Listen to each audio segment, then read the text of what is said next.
नमस्कार दोस्तों, स्वागत है आपका मास्टर जी अकेडमी के ऑनलाइन प्लेटफॉर्म पर।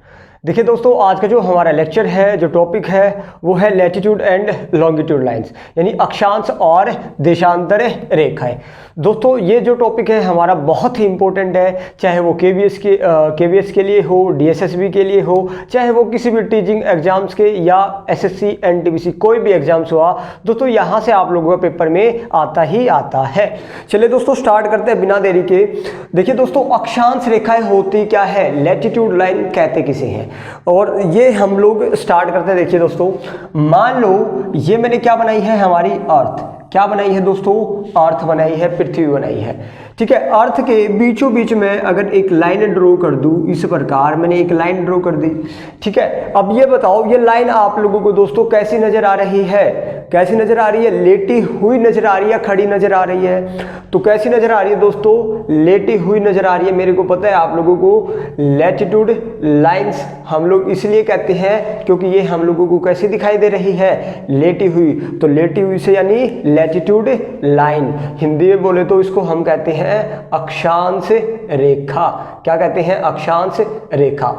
तो दोस्तों ध्यान रखना, पूरी पृथ्वी पे यानी पूरी अर्थ पे अगर कोई भी आप लोगों को इस प्रकार लेटी हुई लाइन नजर आए, इस प्रकार लेटी हुई लाइन नजर आए, तो उन्हीं को हम क्या कहते हैं, लैटिट्यूड लाइन। सिंपल, इससे ज्यादा कुछ नहीं दोस्तों। ठीक है, चलिए आगे चलते हैं। देखिए दोस्तों, लैटिट्यूड लाइन, ये जो चैप्टर स्टार्ट करने से पहले मैं आप लोगों को थोड़ा सा बेसिक करवाना चाहता हूँ इस चैप्टर का।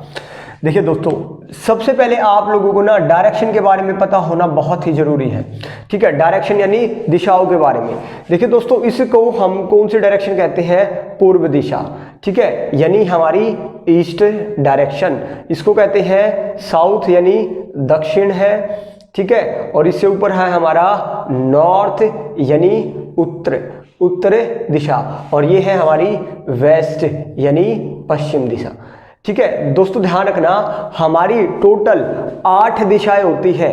मेन ये 4 दिशाएं होती हैं हमारी, पूर्व, पश्चिम, उत्तर और दक्षिण।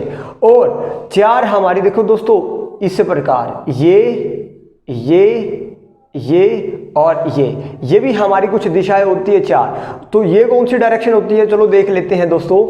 देखो ये वाली दिशा आप लोगों को जो दिखाई दे रही है, ये किसके बीच में है, उत्तर और पूर्व के बीच में है, यानी नॉर्थ और वेस्ट के बीच में है। इसलिए हम इस डायरेक्शन को लिखेंगे दोस्तों नॉर्थ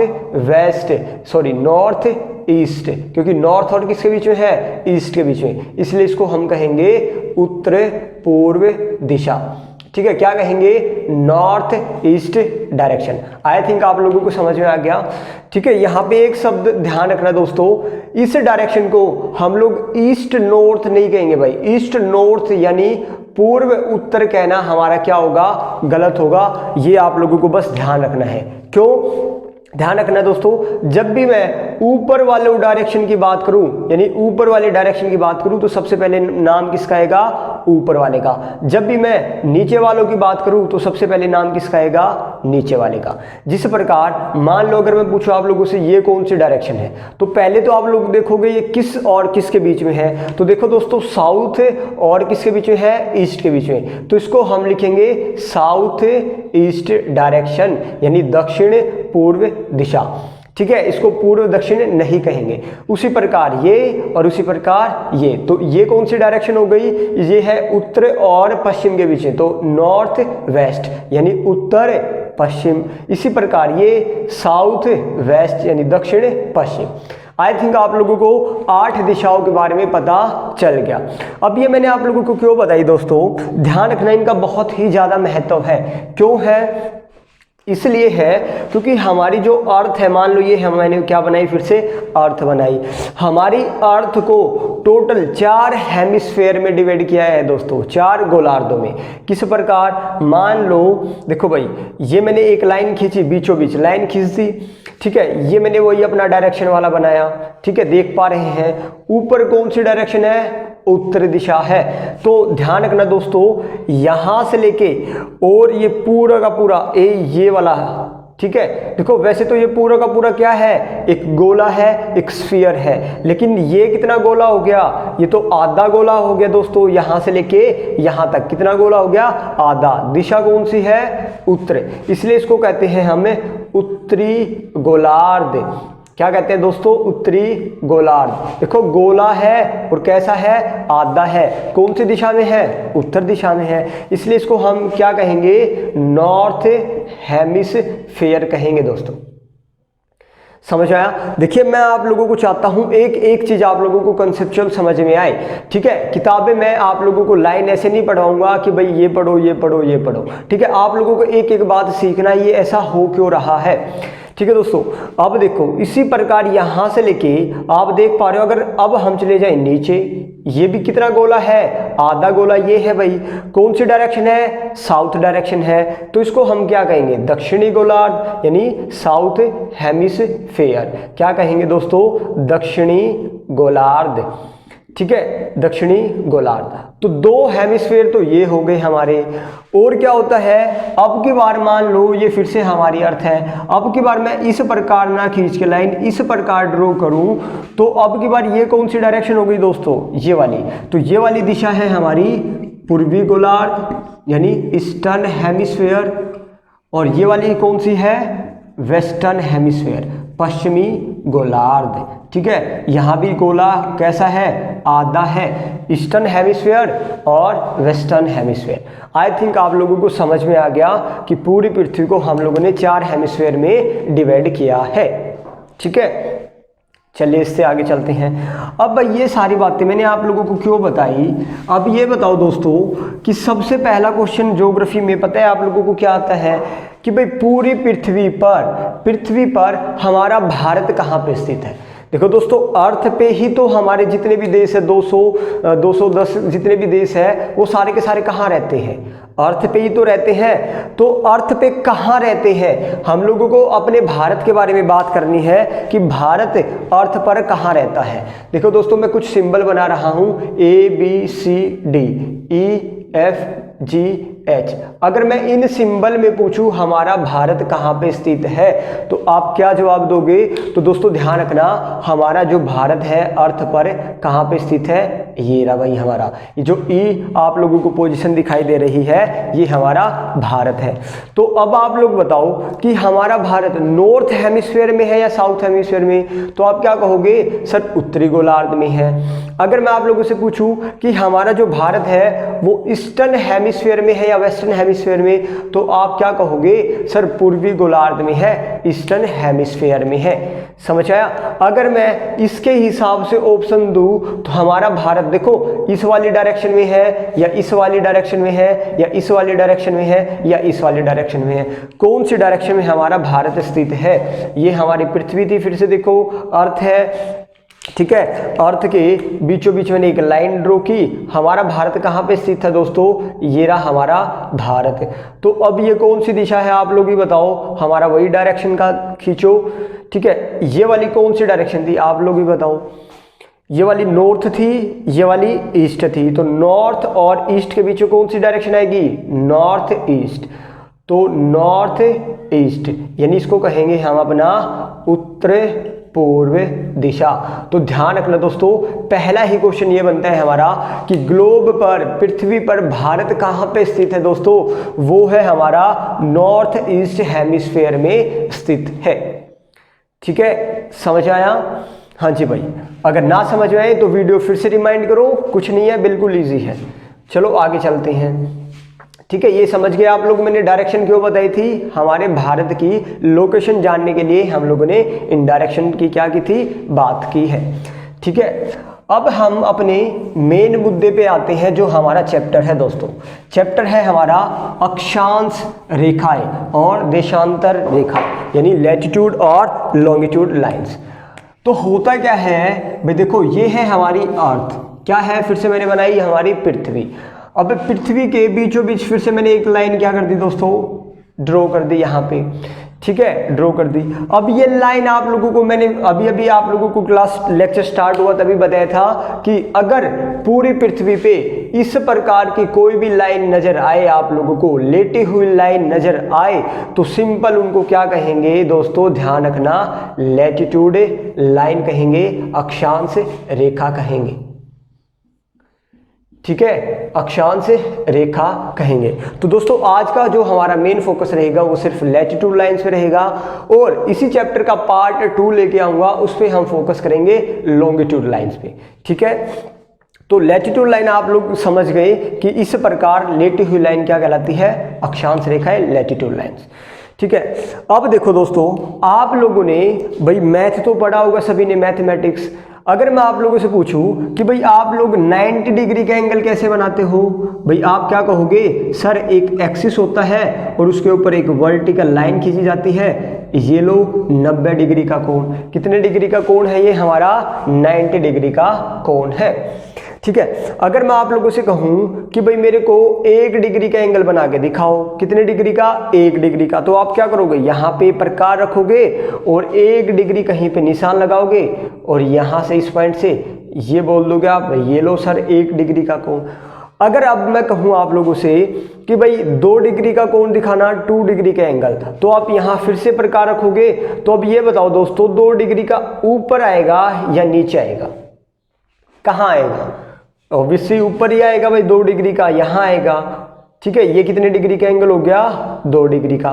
इसी प्रकार 3, 4, 5, 70, 80, और तभी तो यहाँ पे कितने डिग्री का एंगल हो गया, ये 90 डिग्री का एंगल हो गया। सेम यही प्रोसीजर हम अपनाते हैं अपना अर्थ पे। कैसे, ये वही हमारा पृथ्वी है, ये हमारा सेंटर पॉइंट है, केंद्र बिंदु है।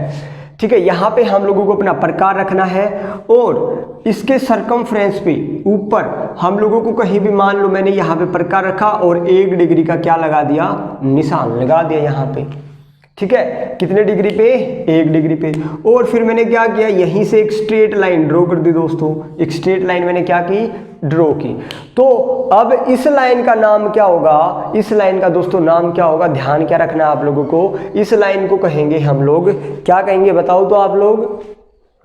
ठीक है, इस लाइन को हम कहेंगे अक्षांश रेखा, तो है ही, लेटिट्यूड लाइन तो है ही क्योंकि लेटी हुई है, लेकिन अब देखो ये कौन से डिग्री पे है, 1 डिग्री पे, तो इसको कहेंगे 1 डिग्री लैटिट्यूड लाइन, यानी 1 डिग्री अक्षांश रेखा कहेंगे दोस्तों।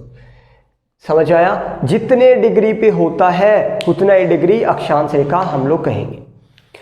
लेकिन आप लोग ध्यान क्या रखना आप लोगों को, यहाँ पे देखो भाई, अभी मैंने बताया आप लोगों को कि ये हमारा बीचों बीच वही लाइन है भाई जो पृथ्वी को 2 बराबर भागों में क्या करती है, डिवाइड करती है, ये वही लाइन है दोस्तों हमारी।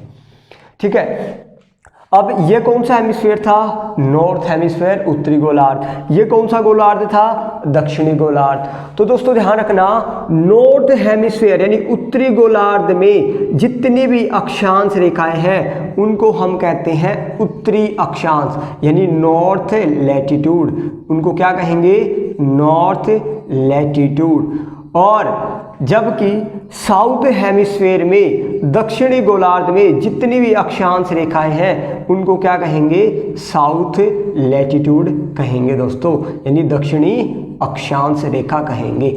बस ये बात आप लोगों को ध्यान रखना है।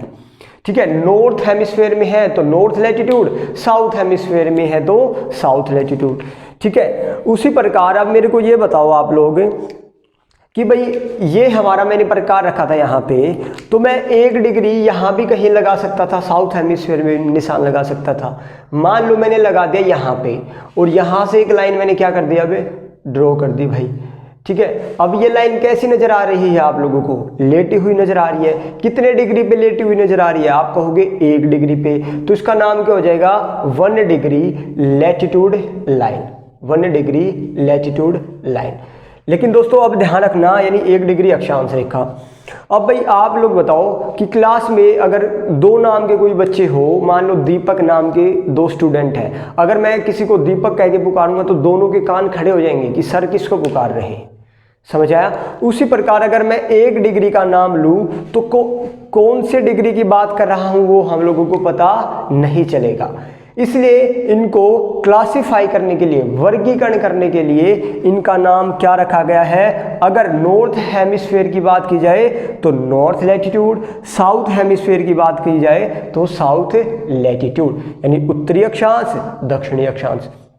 तो अब मैं आप लोगों से इस डिग्री का पूरा नाम पूछूं कि भाई 1 डिग्री इस लाइन का पूरा नाम क्या होगा, तो आप कहोगे 1 डिग्री नॉर्थ लैटिट्यूड लाइन। दोस्तों 1 डिग्री नॉर्थ लैटिट्यूड लाइन, यानी 1 डिग्री उत्तरी अक्षांश रेखा। समझ आया। और जबकि इसको क्या कहेंगे हम लोग, 1 डिग्री साउथ लैटिट्यूड लाइन। क्यों, साउथ में है तो इसलिए साउथ लैटिट्यूड लाइन कहेंगे। 1 डिग्री दक्षिणी अक्षांश रेखा। ठीक है, अब थोड़ा सा टेस्ट ले लेता हूं आप लोगों को। मान लो ये मैंने लिख दिया 45 डिग्री, तो इसका पूरा नाम क्या होगा बताओ तो, क्या होगा। 45 डिग्री साउथ में है तो साउथ, लैटिट्यूड है तो लैटिट्यूड लाइन। 45 डिग्री दक्षिणी अक्षांश रेखा। समझ आया। तो इसी प्रकार ऊपर नीचे कहीं भी हो, साउथ और नॉर्थ जरूर आप लोगों को लगाना है। समझ आया। तो दोस्तों अब हम बात करते हैं अपनी कुल अक्षांश रेखाओं की। कई दफ़ा आप लोगों से पूछ ली जाती है कि पूरी पृथ्वी पर कुल अक्षांश रेखाएं, टोटल लैटिट्यूड लाइन कितनी है। फॉर एग्जांपल जैसे देखिए दोस्तों, यहाँ पे ये है हमारी अर्थ। क्या है दोस्तों, अर्थ। अर्थ के बीचों बीच मैंने एक लाइन ड्रॉ की, ये वाली। ठीक है, इसको क्या कहेंगे, अभी हमने पढ़ा था 0 डिग्री या भूमध्य रेखा, विषुवत रेखा या इक्वेटर लाइन। ठीक है, अभी पीछे पढ़ के आए थे दोस्तों। अभी ऊपर चलेंगे तो कहीं पे 1 डिग्री आएगा, और ऊपर जाएंगे 2, 3, 4, ऐसे करते करते हमारा कितना डिग्री आ जाएगा ऊपर तक, 90 डिग्री। ठीक है, इसी प्रकार दोस्तों यहाँ भी कितना आएगा नीचे, 1, 2, 3, ऐसे करते करते कितना आ जाएगा, यहाँ भी 90 डिग्री। तो अब आप लोग बताओ, अब पेपर में कैसे क्वेश्चन आता है दोस्तों, पूछा जाएगा कि पूरी पृथ्वी पे कुल अक्षांश रेखा कितनी है। अगर कुल अक्षांश रेखाएं पूछी जाए तो दोस्तों ध्यान रखना, नॉर्थ हेमिस्फीयर में देखो कितनी है, 1, 2, 3, 4, 5, 6, 7, 8, 9, यानी 90 तो है नॉर्थ हेमिस्फीयर में, और दोस्तों 90 है हमारा साउथ हेमिस्फीयर में, यानी दक्षिणी गोलार्ध में भी 90 अक्षांश रेखाएं हैं। ठीक है, और एक अक्षांश दोस्तों ये हमारी 0 डिग्री, ये भी तो अक्षांश रेखा है, तो 0 डिग्री एक ये हो गई। तो टोटल कितनी अक्षांश रेखाएं होती है पूरी पृथ्वी पर, तो 181। अगर आप लोगों से पूछा जाए पूरी पृथ्वी पर कुल अक्षांश रेखाएं तो 181। लेकिन यहाँ पे ध्यान रखना दोस्तों, एक शब्द आता है, देखो यहाँ पे लिखा मैंने पूरी पृथ्वी पर कुल अक्षांश रेखाएं, अगर आप लोगों से पूछे जाए तो कितना आंसर, 181। लेकिन वेरी वेरी इंपॉर्टेंट है दोस्तों, यहाँ पे ध्यान रखना है। लेकिन अगर आप लोगों से ये शब्द दे दिया जाए, कुल समानांतर अक्षांश रेखाएं, यानी पैरेलल लैटिट्यूड लाइंस। पैरेलल का मतलब होता है दोस्तों 2 लाइनें आपस में कभी ना काटे, आपने कभी तो पढ़ा होगा मैथ में। ठीक है, समानांतर रेखाएं। तो अगर आप लोगों से पूछी जाए कुल समानांतर अक्षांश रेखाएं, तब आंसर कितना होगा, 179। क्यों 179 क्यों होगा, तो दोस्तों ध्यान रखना, ये जो 90 ऊपर है और ये जो 90 नीचे है, ये दोस्तों कोई लाइन नहीं है, ये सिर्फ एक क्या है, ये एक पॉइंट है। यानी लाइन क्या होता है दोस्तों, लाइन उसको कहते हैं जिसका कोई डायमेंशन होता है, जिसकी कोई लंबाई होती है, उसी को हम क्या कहते हैं, रेखा कहते हैं, लाइन कहते हैं। तो दोस्तों अब ये बताओ, एक तो ये लाइन हो गई, और ये जो 90 डिग्री है ये आपस में पैरेलल थोड़ी ना है। पैरेलल होने के लिए ये भी क्या होनी चाहिए थी, एक लाइन होनी चाहिए थी, तब हम कहते हैं ये क्या है जी, अक्षांश रेखाएं समानांतर। तो दोस्तों ये जो पॉइंट है, एक ये और एक ये समानांतर अक्षांश रेखाओं में नहीं गिनी जाती। तो टोटल कितनी थी, 181। अब इसको और इसको हटा देंगे तो कितनी घट गई दोस्तों, 2।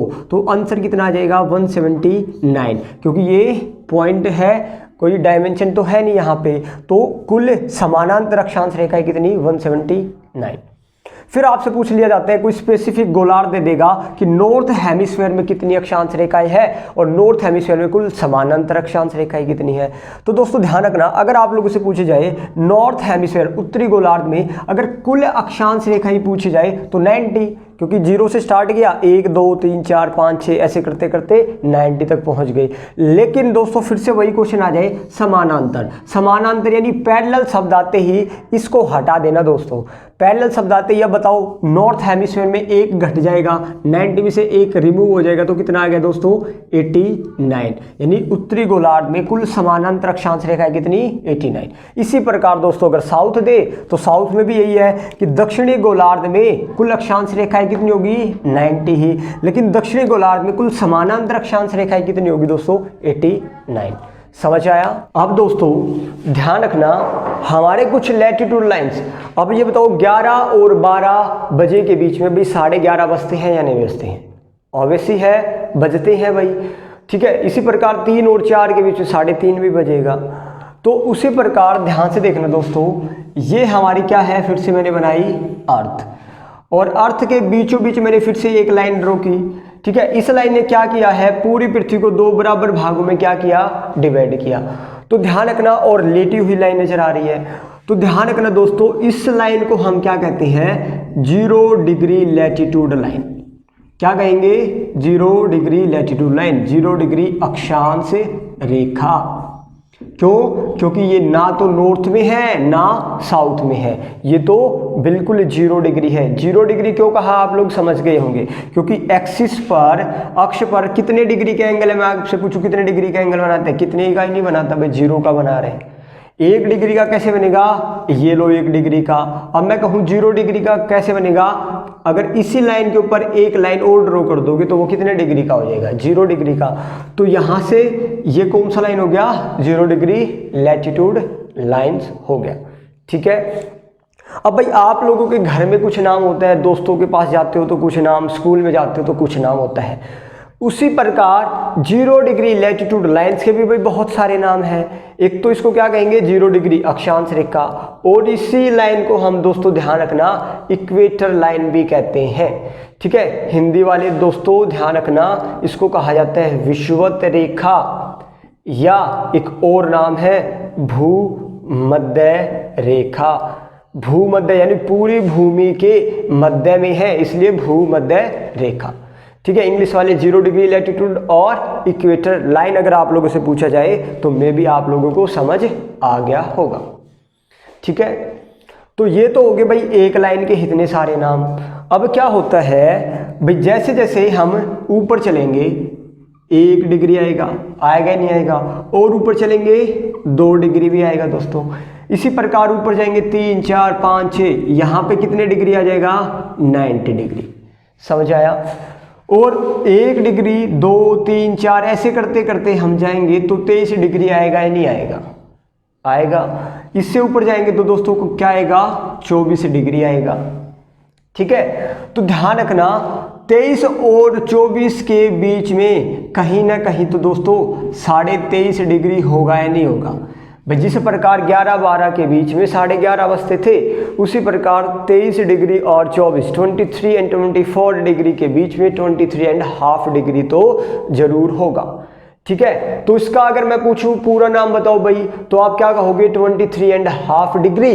नॉर्थ में है तो क्या कहोगे north latitude, north latitude line, simple. 23.5 degree उत्तरी अक्षांश रेखा, उत्तरी अक्षांश रेखा। समझ आया। उसी प्रकार भाई नीचे भी तो 23.5 होगा नहीं होगा भाई, नीचे भी तो 23.5 होगा, 23 और 24 के बीच में 23.5 डिग्री। अब इसका पूरा नाम क्या होगा दोस्तों, अब ये साउथ में है ध्यान रखना, तो इसका नाम होगा 23.5 degree south latitude, south latitude line, 23.5 degree दक्षिणी अक्षांश रेखा, ठीक है। तो यहाँ पे मैंने क्या बताने के लिए आप लोगों की ये लाइन बताई है, ध्यान रखना दोस्तों, उत्तरी अक्षांश रेखा का, नॉर्थ लैटिट्यूड लाइंस का एक और नाम से हम इसको जानते हैं। इसी लाइन को हम लोग कर्क रेखा भी कहते हैं, सिंपल कर्क रेखा, यानी ट्रॉपिक ऑफ कैंसर। आप लोगों से पूछा जाए कि ट्रॉपिक ऑफ कैंसर किस लाइन को कहा जाता है, तो वो कौन सा लाइन है दोस्तों, वो है हमारा 23.5 डिग्री नॉर्थ लैटिट्यूड लाइन को ही ट्रॉपिक ऑफ कैंसर कहा जाता है, यानी उत्तरी अक्षांश रेखा वाली, ठीक है। और 23.5 डिग्री साउथ लैटिट्यूड लाइंस को, इसका दूसरा नाम क्या है दोस्तों, इसको कहते हैं ट्रॉपिक ऑफ कैप्रिकॉर्न, कैप्रिकॉर्न यानी मकर रेखा, मकर रेखा। यहां तक समझ में आया या नहीं आया? यानी मैंने आप लोगों को सिर्फ और सिर्फ अभी तक 3 लाइनों का नामकरण बताया है। क्या भाई 0 डिग्री लैटिट्यूड को और किस किस नाम से जानते हैं?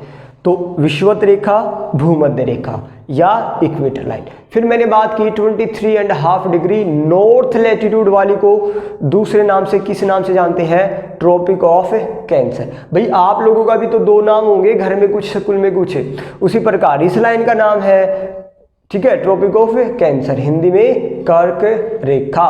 और मकर रेखा किस लाइन का नाम है? 23.5 डिग्री जो साउथ में लैटिट्यूड है उसको हम कहते हैं ट्रॉपिक ऑफ कैप्रिकॉर्न यानी मकर रेखा। समझ आया? भाई अब आप लोगों को 2 लाइनें और सीख लेना है। फिर से मैंने ये हमारी बनाई अर्थ, ये हमारी वही 0 डिग्री, तो क्या क्या नाम होंगे इसके? भाई आप लोगों को पता है। भाई ऊपर अब ये बताओ, हम और ऊपर जाएंगे दोस्तों तो भाई 66.5 भी आएगा या नहीं आएगा? 66.5। नीचे भी आएंगे तो 66.5 डिग्री आएगा या नहीं आएगा? आएगा, क्योंकि यहाँ तक 90 तक पहुँचेंगे, जैसे 23, 24, 25, 50, 60, 66, इसी प्रकार नीचे आएंगे। समझ रहे हो या नहीं समझ रहे? ठीक है, क्योंकि हमने यहाँ से स्टार्ट किया तो दोस्तों 1 डिग्री, 2, 3, 4 ऐसे प्रकार 66.5 भी तो आएगा। तो ध्यान रखना 66.5 डिग्री नॉर्थ लैटिट्यूड ही तो इसका क्या होगा? पूरा नाम होगा। तो इसी लाइन को हम दोस्तों एक और नाम से जानते हैं, एक तो 66.5 डिग्री NL यानी नॉर्थ लैटिट्यूड लाइन, इसको क्या कहेंगे? 66.5 डिग्री साउथ लैटिट्यूड लाइन यानी 66.5 डिग्री दक्षिणी अक्षांश। क्यों? क्योंकि दक्षिण में है, उसको उत्तर में था तो उत्तरी अक्षांश। इसी को हम दोस्तों ध्यान रखना क्या कहते हैं? इस लाइन को हम आर्कटिक सर्कल कहते हैं, आर्कटिक सर्कल यानी हिंदी में बोले तो आर्कटिक वृत्त, आर्कटिक वृत्त। समझ आया? या इसके आगे हम लोग ध्रुवीय भी लगा सकते हैं, यानी आप लोगों से पूछा जा सकता है या तो आप लोगों को आर्कटिक सर्कल दिया जाएगा या पोलर आर्कटिक सर्कल। समझ आया? यानी ध्रुवीय आर्कटिक वृत्त किस लाइन को कहा जाता है आप लोगों से पूछा जाए तो आप कहोगे 66.5 डिग्री नॉर्थ लैटिट्यूड को। समझ आया? उसी प्रकार जो नीचे वाली 66.5 है उसको हम कहते हैं दोस्तों 66.5 डिग्री साउथ लैटिट्यूड या अंटार्कटिक सर्कल। दोस्तों ध्यान रखना है आप लोगों को, अंटार्कटिका वृत्त, पूरा नाम लोगे तो पोलर अंटार्कटिक सर्कल या ध्रुवीय अंटार्कटिक वृत्त कहेंगे। ठीक है, तो ये आप लोगों को इतनी सारी अक्षांश रेखाओं के नाम याद रखने हैं। और दोस्तों ध्यान रखना ये जो पोल्स होते हैं, देखो ये और ये है नॉर्थ पोल्स क्योंकि नॉर्थ में है नॉर्थ पोल्स, और ये साउथ में है तो इसको क्या बोलते हैं? साउथ पोल्स, यानी दक्षिणी ध्रुव और उत्तरी ध्रुव 90 डिग्री 90 डिग्री, इसको क्या कहेंगे? साउथ पोल यानी दक्षिणी ध्रुव, और उसको क्या कहेंगे? उत्तरी ध्रुव यानी नॉर्थ पोल। समझ आया? तो ये थी भाई हमारी सारी की सारी लैटिट्यूड लाइंस। अब चलते हैं थोड़ा सा इससे आगे। तो आइए दोस्तों अब बात करते हैं अपना इस फिगर के बारे में। देखिए यहाँ पे अर्थ दिखाई दे रही है आप लोगों को, ये है हमारा 0 डिग्री यानी जिसको हम इक्वेटर या भूमध्य कहते हैं, भूमध्य रेखा। ये 23.5 डिग्री नॉर्थ और ये है 23.5 डिग्री साउथ यानी कर्क रेखा या Tropic of Cancer, Tropic of Capricorn यानी मकर रेखा। अभी हमने पीछे जाना था। तो दोस्तों यहाँ से आप लोगों को बस अभी के लिए क्या ध्यान रखना है कि भाई सूर्य यानी अर्थ, सूर्य क्या करता है दोस्तों? सन की रेज आती है अर्थ पे, तो सूर्य की जो लंबवत किरणें, जो वर्टिकल रेज हमारा कभी कर्क रेखा पे पड़ती है, कभी दोस्तों इक्वेटर पे पड़ती है, और कभी हमारा साउथ लैटिट्यूड पे 23.5 डिग्री साउथ यानी मकर रेखा पे पड़ती है, और वो अलग अलग दिन में पड़ती है, अलग अलग महीनों में पड़ती है। दोस्तों ये फिगर जो होगा इसका एक अलग से टॉपिक होगा आपका। बस अभी के लिए आप लोगों को बस समझना क्या है कि सूर्य की वर्टिकल रेज कर्क रेखा पे कब पड़ती है, सूर्य की लंबवत किरणें या वर्टिकल रेज भूमध्य रेखा पे कब पड़ती है, और मकर रेखा पे कब पड़ती है, और इससे होता क्या है। तो दोस्तों ध्यान रखना, यहाँ पे लिखा हुआ है 21 जून को सूर्य की लंबवत किरणें हमारा कर्क रेखा पे पड़ती है। अभी के लिए ये समझो बस, ठीक है। 21 मार्च दोस्तों ये है 21 मार्च और 23 सितंबर को सूर्य की लंबवत किरणें कहाँ पे पड़ती है, इक्वेटर पे या भूमध्य रेखा पे, विषुवत रेखा पे, ठीक है। और दोस्तों सूर्य की लंबवत किरणें 22 दिसंबर को कहाँ पे पड़ती है, मकर रेखा पे, ठीक है। अब इससे होता क्या है भाई, पड़ती तो है, अब होता क्या है। तो दोस्तों ध्यान रखना, 21 जून को जब सूर्य की लंबवत किरणें कर्क रेखा पे पड़ती है तो उत्तरी गोलार्ध में यानी नॉर्थ हेमिस्फेयर में सबसे बड़ा दिन कब होगा, आप लोगों से पूछा जाता है। तो दोस्तों 21 जून को होगा। समझ आया, आप लोगों से पूछा जाता है कि पृथ्वी पर उत्तरी गोलार्ध में सबसे बड़ा दिन कब होगा, दक्षिणी गोलार्ध में सबसे बड़ा दिन कब होगा। तो दोस्तों वो होगा 22 दिसंबर को। मैं केवल और केवल दक्षिणी गोलार्ध की कह रहा हूं दोस्तों। और फिर आपसे एक क्वेश्चन किया जाएगा कि पूरी पृथ्वी पर दिन और रात बराबर कहां पे होते हैं, इक्वल कहां पे होते हैं। तो दोस्तों वो ध्यान रखना, यहां पे लिखा हुआ है day is equal to night, यानी दिन और रात यहां पे क्या होते हैं, उनकी ड्यूरेशन अवधि क्या होती है, इक्वल होती है, यानी 12 घंटे का दिन और 12 घंटे की रात। यहाँ पे क्या होता है दोस्तों, दिन बड़ा होता है, रात सिर्फ कुछ ही घंटे की होती है। यहाँ भी दिन बड़ा होगा और रात सिर्फ कुछ ही घंटे की, लेकिन यहाँ पे 12 घंटे का दिन और 12 घंटे की रात। समझ आया, ठीक है। और इस फिगर का एक अलग से टॉपिक होगा तो वहाँ पे डिस्कस करेंगे। अब आइए दोस्तों, यहाँ पे 3 फिगर आप लोगों को नजर आ रही है, बहुत ही इंपॉर्टेंट है, बहुत बार पेपर में क्वेश्चन आते हैं यहाँ से। दोस्तों देखो, पूरी पृथ्वी को कुछ पार्ट्स में डिवाइड किया गया है, अलग अलग डिवीजन है उनके। पहला फर्स्ट डिवीजन देख लेते हैं।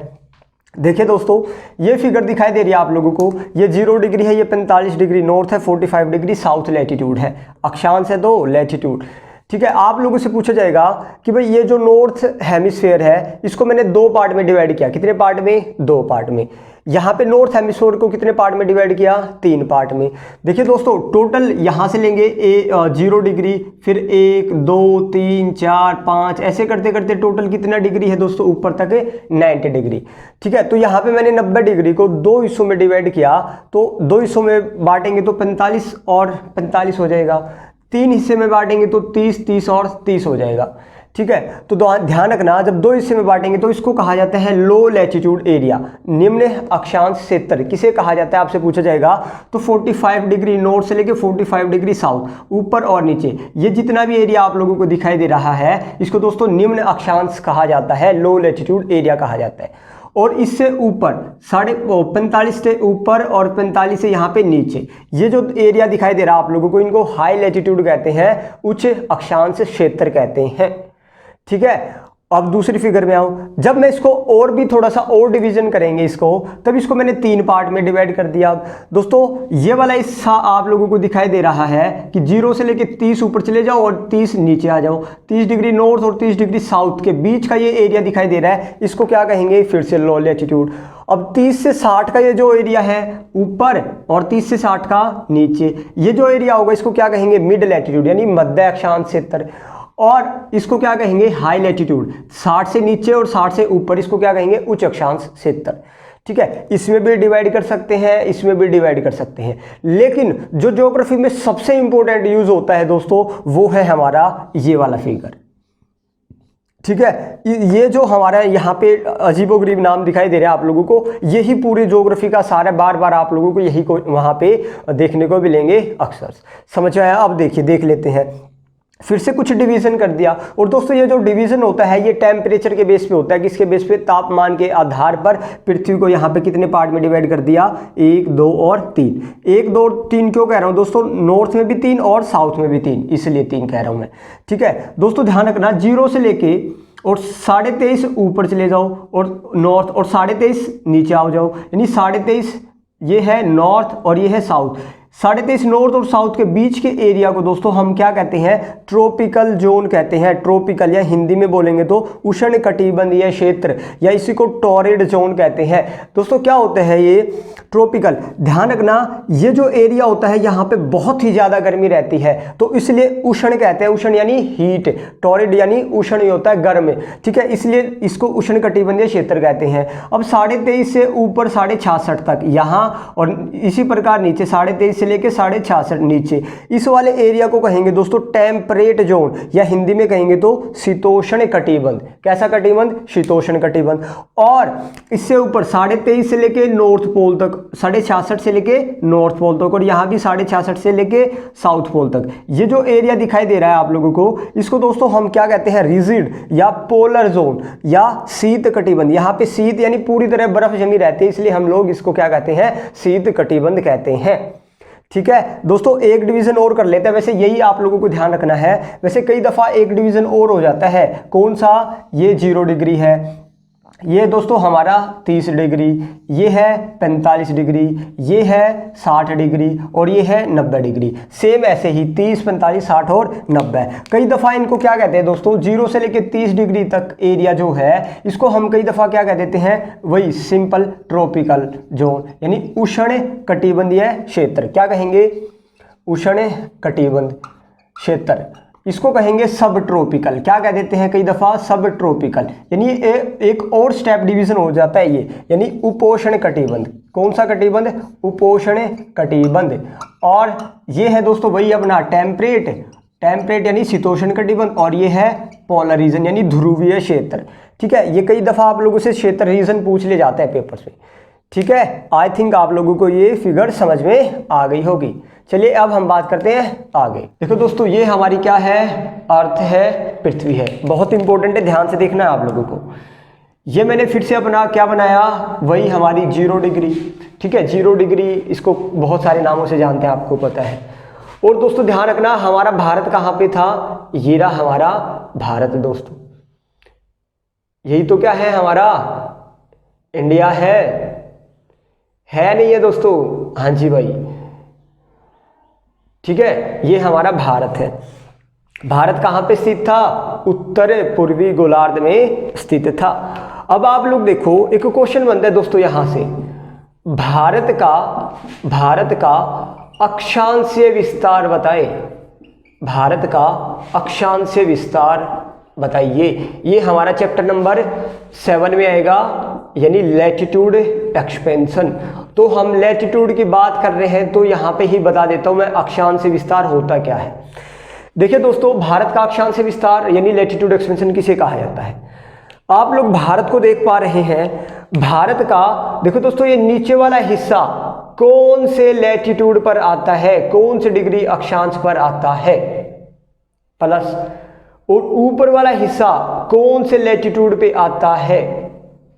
इतने वाले बीच के एरिया को ही क्या कहा जाता है, लैटिट्यूड एक्सपेंशन, अक्षांशीय विस्तार। तो आप लोगों से पेपर में आता है भारत का अक्षांशीय विस्तार कितने डिग्री लैटिट्यूड से लेकर कितने डिग्री लैटिट्यूड तक है। तो दोस्तों ध्यान रखना, अब आप लोग बताओ, ये तो 0 डिग्री है, ऊपर जाएंगे तो 1 डिग्री आएगा, 2, 3, 4, इस प्रकार ध्यान रखना 8 डिग्री भी आएगा दोस्तों। कितना डिग्री, 8 डिग्री। कितना डिग्री, 8 डिग्री।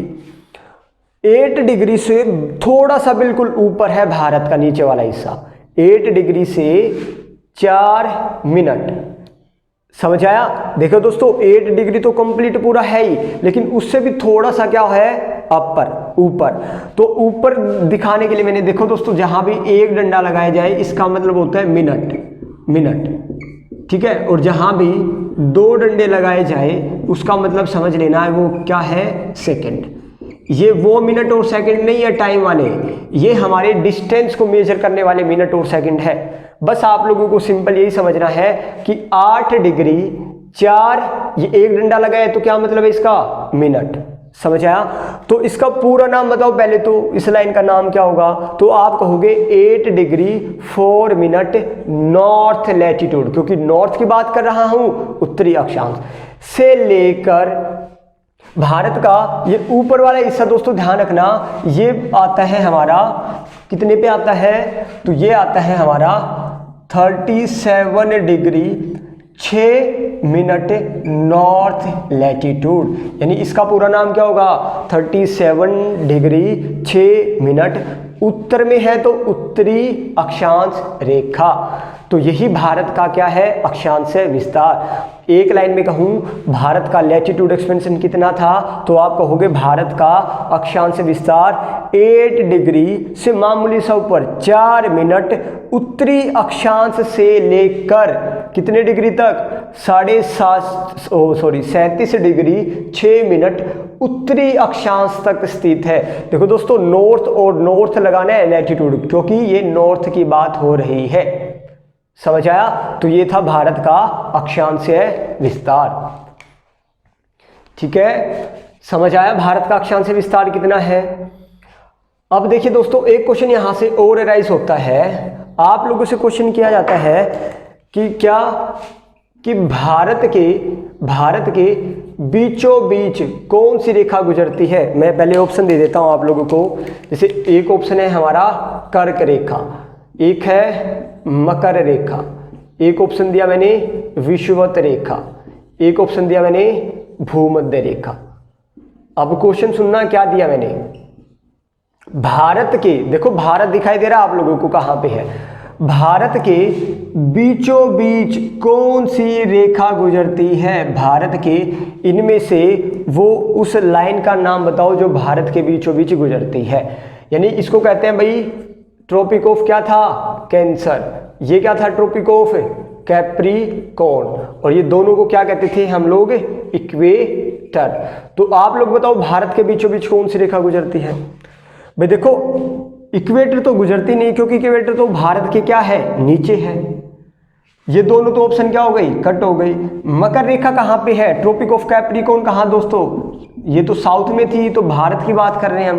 क्वेश्चन तो मैंने ये किया ना भारत के बीचों बीच कौन सी रेखा गुजरती है, तो ध्यान रखना भारत के बीचों बीच 23.5 डिग्री नॉर्थ लैटिट्यूड गुजरती है। और मैंने अभी अभी बताया कि 23.5 डिग्री उत्तरी अक्षांश को ही क्या कहते थे, कर्क रेखा, ट्रॉपिक ऑफ कैंसर।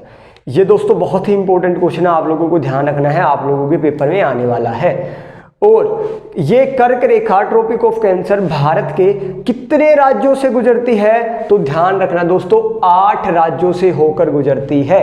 कितने राज्यों से, 8 राज्यों से।